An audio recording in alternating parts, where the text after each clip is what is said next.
Question number 14152, Minister for Home. ధన్యవాదాలు అధ్యక్ష. మొదటి ప్రశ్నకు సమాధానం అధ్యక్ష, ఇప్పటివరకు మాకు రిటర్న్ ప్రెజెంటేషన్స్ ఏమీ లేక కాబట్టి లేదండి అధ్యక్ష. రెండో ప్రశ్నకు సమాధానం ఈ ప్రశ్న ఉత్పన్నం కాదు. నాగబాబు గారు.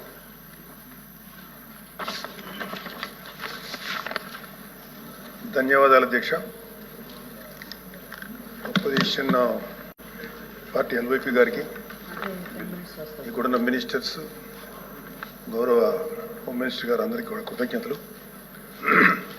అధ్యక్ష, డిలేడ్ జస్టిస్ ఇవాళ మనకున్న డేటా ప్రకారం భారతదేశంలో 3,30,00,000 కేసులు ఇంకా పెండింగ్లో ఉన్నాయి. ఆంధ్రప్రదేశ్లోనే 1,00,000కు పైగా కేసులు పెండింగ్లో ఉన్నాయి. డిస్ట్రిక్ట్ కోర్ట్స్లో, సబార్డినేట్ కోర్ట్స్లో 75% కేసులు సంవత్సరానికి పైగా, అలాగే 30% కేసులు 3 ఏళ్లకు పైగా సాగుతూనే ఉన్నాయి. దీన్ని కేవలం మీరు డేటా కింద మనం చూడలేము అధ్యక్ష. ఎందుకంటే ఏ వ్యక్తి తప్పు చేయకపోయినా అన్యాయంగా కేసులు పెట్టబడి తనకి న్యాయం చేయమని కోర్టు మెట్లు ఎక్కినప్పుడు అతనికి సరైన సమయానికి న్యాయం అందించలేకపోతే అతన్ని మనం విక్టిమైజ్ చేస్తున్నాడు. అందుకే దీని మీద మనం దృష్టి పెట్టాల్సిన అవసరం ఉంది. గుంటూరు జిల్లాలో ఎగ్జాంపుల్ అధ్యక్ష, గుంటూరు జిల్లాలో రోజు కూలీ చేసుకునే ఒక సామాన్యుడు ఒక దొంగతనం కేసులో అరెస్ట్ అయితే తనకి లాయర్ని పెట్టుకునే స్తోమత లేక ఆ కేసులో కోర్టులో 6 సంవత్సరాల పాటు జైల్లో ఉండాల్సి వచ్చింది. చివరికి అతను ఏ తప్పు చేయలేదని కోర్టు తీర్పిచ్చింది. సో ఈ 6 సంవత్సరాలు మనం అతనికి ఎలా కాంపెన్సేట్ చేయగలుగుతాం అధ్యక్ష? దీనికి తోడు పొలిటికల్ వెండెట్టాతో పెట్టే కేసులు, ఇది కేవలం ఒక పార్టీకి కన్ఫైన్ చేయట్లేదు అధ్యక్ష. రాజకీయ కక్షతో మన జ్యుడిషియల్ సిస్టమ్ని అధికారంలో ఉన్న కొంతమంది వాళ్ళ కన్వీనియన్స్ కోసం వాడుకుంటే లాని వెపనైజ్ చేస్తే చాలామంది నిర్దోషులకి వాళ్ళ కెరీర్లో ఒక బ్లాక్ మార్క్గా మిగిలిపోతుంది. ఉద్యోగాలు, ప్రభుత్వ ఉద్యోగాలు అప్లై చేసుకోలేరు.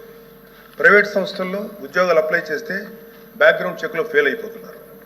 పాస్పోర్ట్ సీజ్ చేసినప్పుడు పాస్పోర్ట్లు కనుక సీజ్ చేసే పరిస్థితుల్లో అక్కడ కూడా వాళ్ళని హోల్డ్లో పెట్టేస్తారు. అలాగే సీజ్ అయిన పాస్పోర్ట్ ల్యాప్స్ అయ్యి విదేశాల్లోకి వెళ్లాల్సిన వాళ్ళు కానీ, వాళ్ళ తల్లిదండ్రులని, వాళ్ళ పెద్దవాళ్ళని కొన్ని ట్రీట్మెంట్స్ కోసం విదేశాలు తీసుకెళ్లవలసిన వాళ్ళు కానీ వాళ్ళ పాస్పోర్ట్ సీజ్ చేయడం వల్ల చాలా ఇబ్బందులు పడుతున్నారు అధ్యక్ష.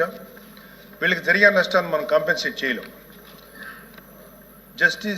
Just because they are political involved we cannot make them scapegoats. ఇలాంటి ఫ్యాబ్రికేటెడ్ కేసుల వల్ల చాలా సమస్యలు ఉన్నాయి అధ్యక్ష. ఇలాంటి ఫ్యాబ్రికేటెడ్ కేసెస్ వల్ల జెన్యూన్గా విచారించాల్సిన కేసెస్కి ప్రయారిటీ ఇవ్వలేము అధ్యక్ష. న్యాయం కోసం కావాలని అడిగే సామాన్యుడికి మన న్యాయ వ్యవస్థ మీద నమ్మకం లేకుండా చేస్తున్నాం. ప్రజాస్వామ్య వ్యవస్థనే బలహీనపరుస్తున్నట్టు గవర్నెన్స్లో మనకి మోరల్ అథారిటీ లేకుండా పోతుంది. సో అందుకే మనందరం పాలసీ పరంగా ఇలాంటి పొలిటికల్ ఫ్యాబ్రికేటెడ్ కేసుల్ని ఎదుర్కోవాల్సిన అవసరం ఉంది. ఇలాంటి తప్పుడు కేసులు పెరుగుతూ పోతున్నప్పుడు మనం చూస్తూ కూర్చుంటే మనం కేవలం అమాయకులు పనిష్ చేస్తున్నట్టే కాదు అధ్యక్ష, మన న్యాయ వ్యవస్థ తాలూకు శాంక్టిటీని కూడా డిస్ట్రాయ్ చేస్తున్నట్టు. So we have to take responsibility as law makers, leaders and representatives to ensure that justice not delayed, justice not denied and justice misused. అందుకే ప్రతి పొలిటికల్ సెన్సిటివ్ కేసు మీద ఎటువంటి పక్షపాతం లేకుండా ఇండిపెండెంట్ రివ్యూ జరిపి ఆ తాలూకు కేసుల మీద ఇంటెంట్ మీద త్వరగా డెసిషన్ తీసుకోవాలి అధ్యక్ష.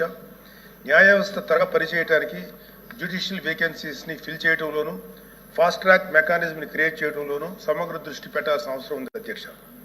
ఇవి ఏవి కూడా లగ్జరీస్ కాదు, నెసెసిటీస్ అధ్యక్ష. So what I want to end with a powerful quote by doctor BR Ambedkar.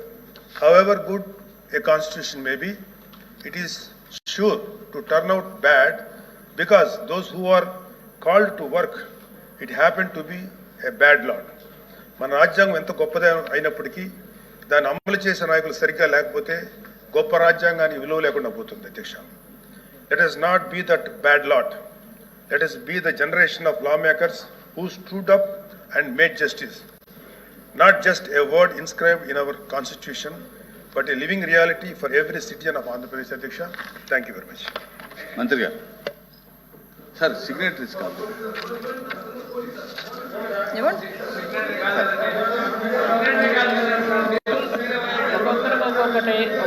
Home minister గారు ఇమ్మన్నారు కాదు, లోకేష్ గారు హోమ్ మినిస్టర్ గారు ఒప్పుకున్నారు. Sir 1 minute.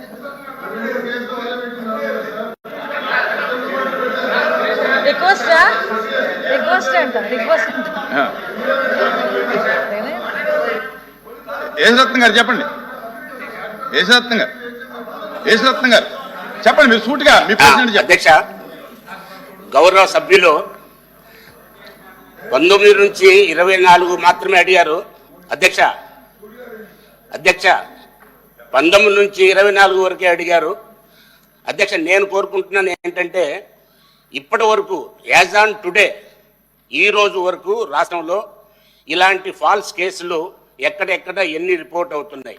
నేను అధ్యక్ష, ప్రభుత్వాలు వస్తుంటాయి పోతుంటాయి, కానీ పోలీస్ ఆఫీసర్స్ ఒక పద్ధతి ప్రకారం ప్రమాణం చేసి వస్తున్నారు. అధ్యక్ష, ఈ రోజును చూసినట్టయితే నేను కూడా చాలా సిగ్గుపడుతున్నాను. అధ్యక్ష, పాత సిస్టమ్ అధ్యక్ష, పాత సిస్టమ్ చూశాను.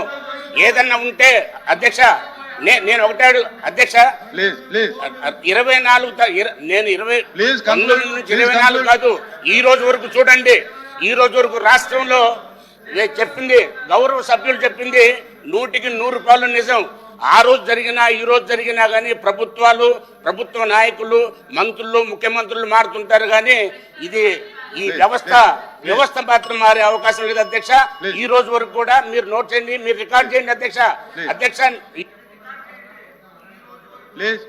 ప్లీజ్ మంత్రి గారు ప్లీజ్ అర్థమైంది, మీ ప్రశ్న అర్థమైంది, కూర్చోండి. ప్లీజ్ కూర్చోవాలి. మీరు ఈ రోజు వరకు చెప్పమని అడిగారు, మీరు ప్రశ్న అర్థమైంది, కూర్చోండి. అధ్యక్ష ధన్యవాదాలు. అధ్యక్ష, మా సోదరులు ఎమ్మెల్సీ గారు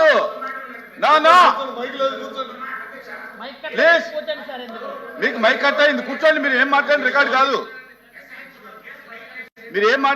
కాదు, సార్. మా మేక్ కట్ అయింది, కూర్చోండి. ఏంటి సార్ ఎల్ఓపి గారు, ఇది ఎల్ఓపి గారు మీరు అలా రిక్వెస్ట్ చేశారు, ఇచ్చాము. ఏంటిది? ప్లీజ్ హోమ్ మినిస్టర్ గారు కూర్చోవాలి. మీరు అధ్యక్ష క్వశ్చన్ అడుగుతారనుకుంటే లెక్చర్లు ఇస్తారేంటి అధ్యక్ష? Please continue. అధ్యక్ష ధన్యవాదాలు. అధ్యక్ష, మరి మా ఎమ్మెల్సీ గారు ప్రీవియస్ పోలీస్ ఆఫీసర్ గారు ఏ తప్పుడు కేసులు ఎవరెవరు పెట్టారంటే అవి కూడా బయటకు తీస్తాంలేండి, ఎవరెవరు ఏ తప్పుడు కేసులు పెట్టారు అవి తర్వాత ఆలోచించుకోవచ్చు. అధ్యక్ష, ఒకటి ఇప్పుడు ఇందాక మన గౌరవ సభ్యులు నాగేంద్ర బాబు గారు అడిగిన క్వశ్చన్ అధ్యక్ష, యాక్చువల్గా అధ్యక్ష మనకి ఇక్కడ చూస్తే అధ్యక్ష లాస్ట్ 9-24 మనం అబ్జర్వ్ చేసుకుంటే మ్యాక్సిమం తప్పుడు కేసులే నమోదైన పరిస్థితి. అవి ఒక పక్క పొలిటికల్ కేసులు అవ్వచ్చు, ఒక పక్క ప్రెస్ వాళ్ళ మీద కేసులు పెట్టడం అవ్వచ్చు, ఆఖరికి సోషల్ మీడియాలో ఒక పోస్ట్ ఫార్వర్డ్ చేసినందుకు సిఐడి ఆఫీస్ నుంచి నోటీసులు ఇచ్చి సిఐడి ఆఫీస్కి పిలిపించుకొని కేసులు పెట్టిన సందర్భాలు కూడా చాలా ఉన్నాయి అధ్యక్ష. ఇలాంటివి దయచేసి వినండి సార్. నేనేమి అబద్ధాలు మాట్లాడట్లా, నేను విషయం చెప్తున్నా సార్. కొన్ని క్వశ్చన్స్ అడిగారు, మీరు కూడా 5 సంవత్సరాలు, లాస్ట్ 5 సంవత్సరాలు మీరు కూడా అధికారంలో ఉన్నారు. ఏ కేసులు ఎలా పెట్టాలి, ఏ కేసు ఇన్వెస్టిగేషన్ స్టేజ్లో ఎలా ఉంటాయి, కోర్టుకు వెళ్ళిన తర్వాత ఎలా ట్రయల్స్లో ఎంత టైం పడుతుంది, అవన్నీ కూడా మీకు కూడా తెలుసు.